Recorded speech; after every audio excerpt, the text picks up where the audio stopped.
The technique of enlightenment is not doing anything.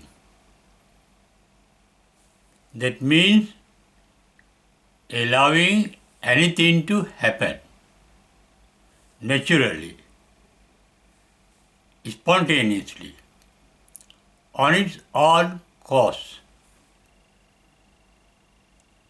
That is not conflicting with what is happening naturally. Accepting things as they are. We can accept things as they are when we can see things as they are. In Buddhism, seeing things as they are is called Yatha Bhuta Jnana Darsana. Seeing things as they are, without any interpretation. That means interpretation means thinking, without thinking of them. We think of things when we like what we become aware of, or when we dislike what we become aware of, or when you do not really understand what we become aware of. Liking is called raga in Buddhism. It is attachment to things that we like. Disliking things means dosa, resenting things as they are. These are magnetic activities. Things we like, we get attracted to. Things we dislike, we repulse. Being devoid of attraction and repulsion means being devoid of mental magnetic activities. That is, not using mental magnetism. That is being neutral. Being neutral is therefore can be called a technique of enlightenment. We can be neutral if there is no either liking or disliking. To be really be aware of things means having the attention to things, becoming aware of things, attentive to things is not something that we do. That means our sense organs are active, they are alert, they become aware of. That is not what we do. Eye can see, the ear can hear, the nose can smell, the tongue can taste, the body can taste, and the mind can become aware. They are all natural activities. Therefore, technique of enlightenment can be called naturalization. In fact, naturalization is not only the technique of enlightenment, but the outcome of enlightenment. Once we become enlightened, according to Buddhism, once we realize the ultimate truth of nirvana in us, nibbana, attainment of the supreme bliss in us. That is what is called nirvana. In fact, enlightenment is the means of attaining the supreme bliss of nirvana. Nirvana is nowhere but within us, the supreme bliss. The supreme bliss hidden in us gets dawned at the enlightenment. Therefore, in the first discourse of the Buddha, he referred to enlightenment by the words Aloko Uddapadi. There dawned the light.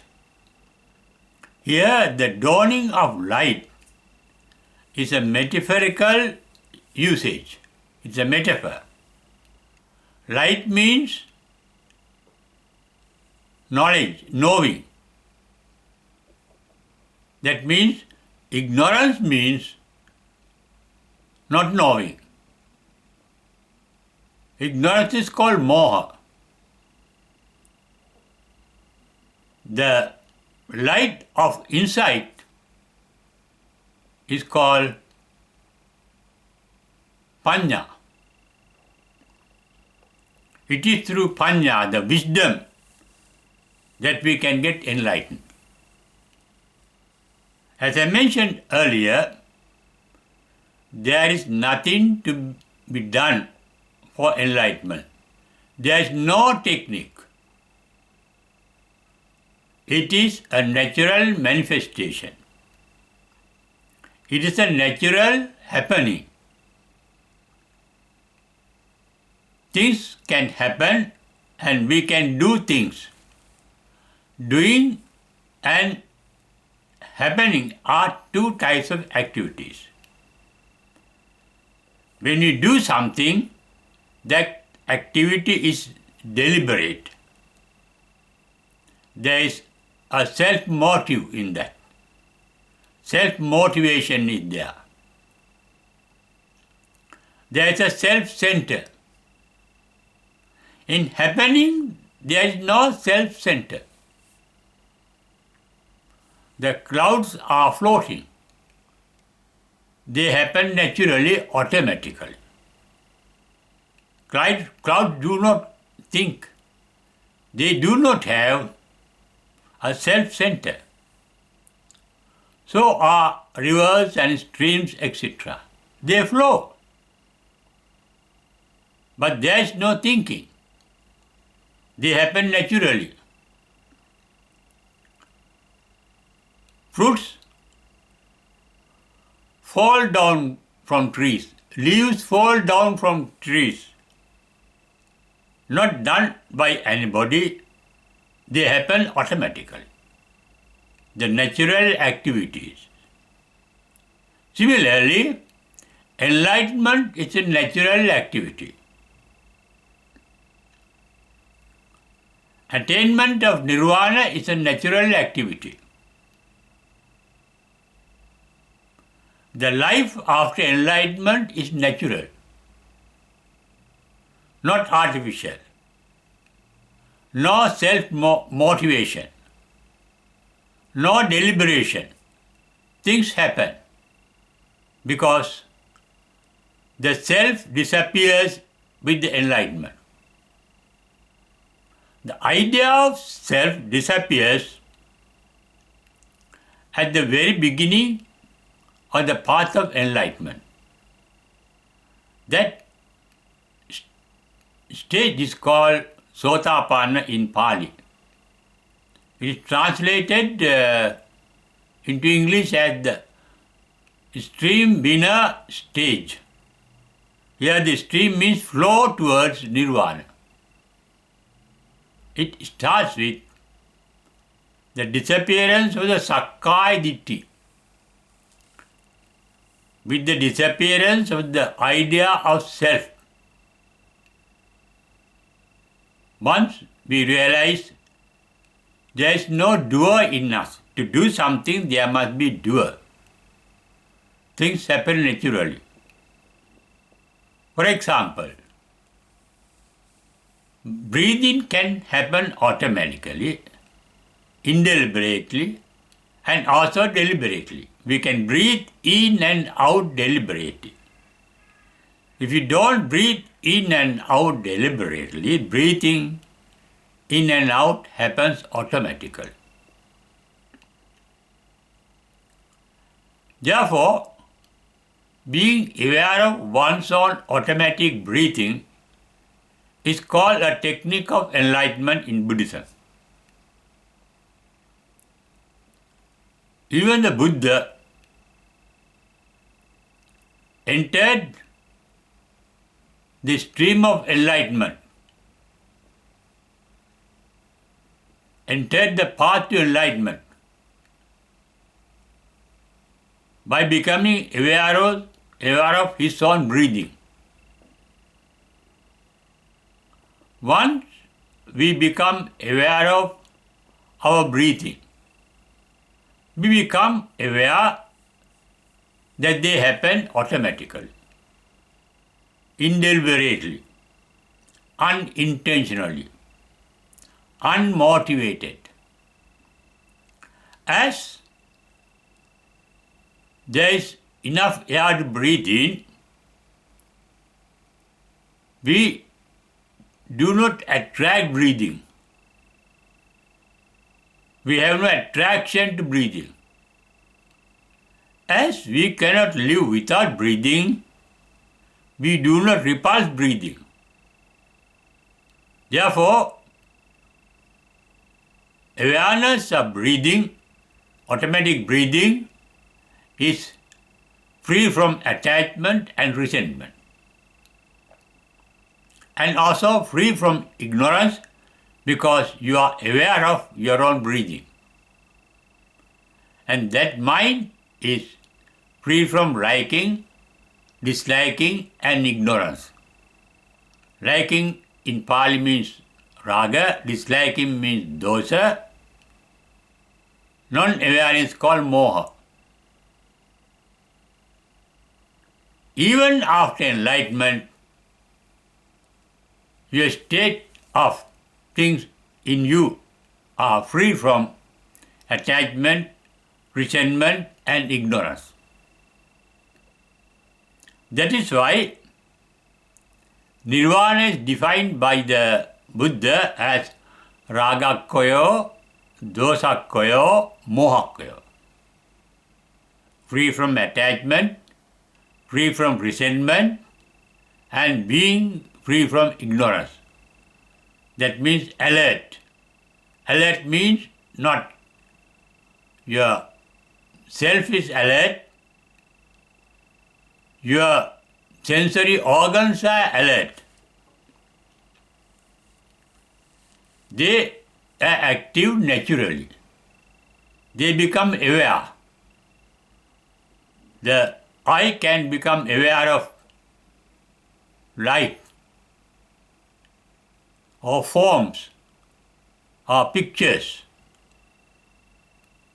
The ear can be aware of sounds. The nose can be aware of smells. The tongue can be aware of taste. The body can be aware of any touch. Such awareness is natural. That is why when the ascetic called Bahya, he's also called nickname Daru Shiriya, and the story about him comes in the Pali Canon Tripitaka in the section called Kuddaka Nikaya. In the Kuddaka Nikaya, volume 1, at page 402 in the Buddha Jayanti Tripitaka, the Buddhist canon, you get the Bahya Sutta. When the ascetic Bahya asked the Buddha to say briefly, in short, the technique of enlightenment, Buddha said, Tasmatiya Bahya, ditte ditte mattam vaisati, Sute sutamattam bhavisati, mute mutamattam bhavisati, vinyate vinyatamattam bhavisati. At the end of the short utterance, Bahya got enlightened. He realized the truth. Ditte ditte mat bhavisati means happening, not doing. Looking is something that you do. Seeing is happening. Listening is doing. Hearing is happening. Be aware of your sensory touch. Be aware of your sensory stimulations. Sensory awareness. But without thinking. Our mind has two activities, two types of activities. One is deliberate, the other is indeliberate. One is self-centered, the other is natural. For example, seeing, hearing, smelling, they happen automatically. They are happening, not doing. We don't do, but they happen. Leave what is happening at the level of happening without thinking of them. We think of what happens either when we like it or when we dislike it or when we are not fully aware of what happens. That is why I mentioned the basis of thinking is raga, dosa, moha. Attachment, resentment and ignorance. The technique of enlightenment is also to be free of attachment, resentment and unawareness. And what remains after enlightenment is the same thing. You become aware of what is happening without attachment, without resentment and without unawareness, without ignorance. That is why it is called in Pali ragakkaya, dosakkaya, mohakkaya. Therefore, nirvana is also called ragakkaya, dosakkaya, mohakkaya, the ultimate bliss within us.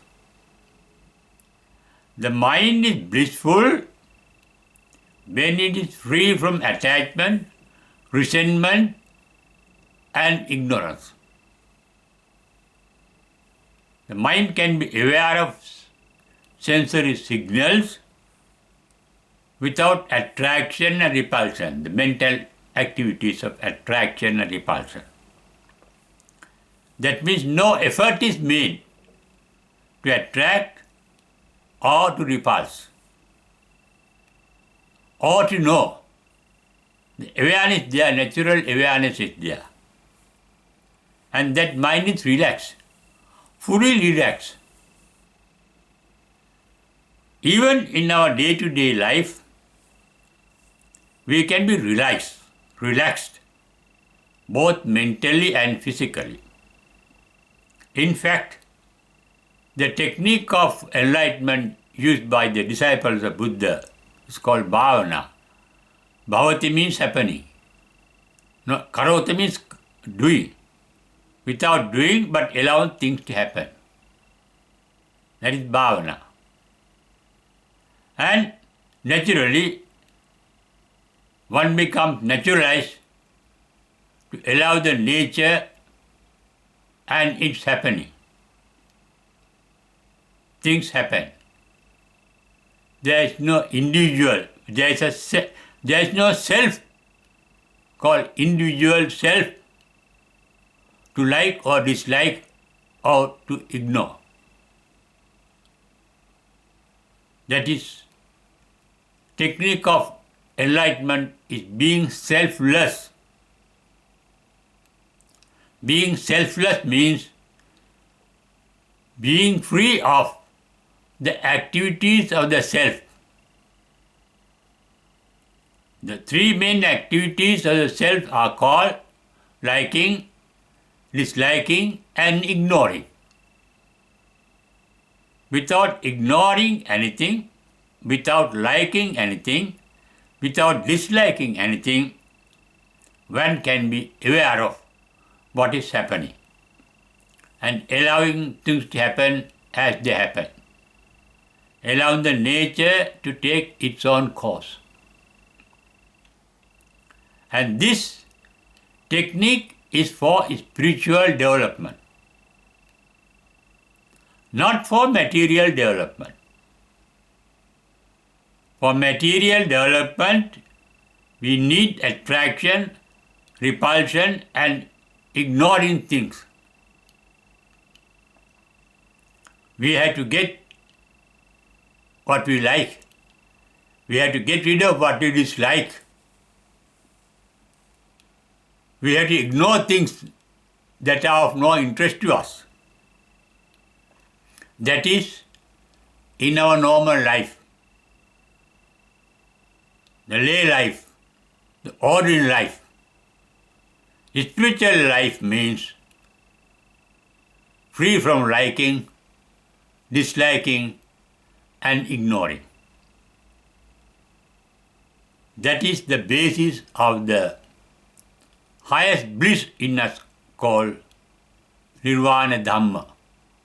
Nibbana is called Chittabhuta. The mind becomes calm, quiet, and cool down. It is not a thing that we do. When we stop doing things by our deeds, words, and thoughts. Thoughts are mental doings. Words are verbal doings. And physical activities are physical doing. Even the technique of enlightenment called meditation is free of the physical activities, verbal activities, and mental activities, deliberate mental activities, not indeliberate. Awareness is indeliberate, but thinking is deliberate.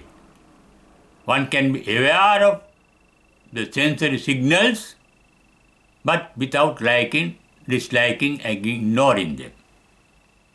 And that is the supreme technique of enlightenment. That is what Buddha advised Bahi, as I mentioned earlier, the recluse, ditte dittamattam vaisati. When you see something, don't think of them, just see. Allow seeing. When you hear something, don't listen, just allow the ear to hear. But don't think of them, do nothing. When you smell something or taste something or touch something, come in contact physically with something, just become aware. That is for spiritual development. We have to make a balance between our physical or material development and spiritual development. They can go hand in hand. We can work mentally, verbally, and physically to improve our life, to earn a good living, to become prosperous, and to make our life materially successful. But at the same time, you have to rest your mind and body from activities for some time. And that is possible practicing spiritual life daily for at least for certain time. Then you are following the technique of enlightenment That is the technique of doing nothing for enlightenment. Accepting things as they are, without thinking, without liking, without disliking, and without ignoring. And such a state of mind is very blissful. We too can, you too can enjoy that bliss of enlightenment even in this day-to-day life, at least for a few minutes every day.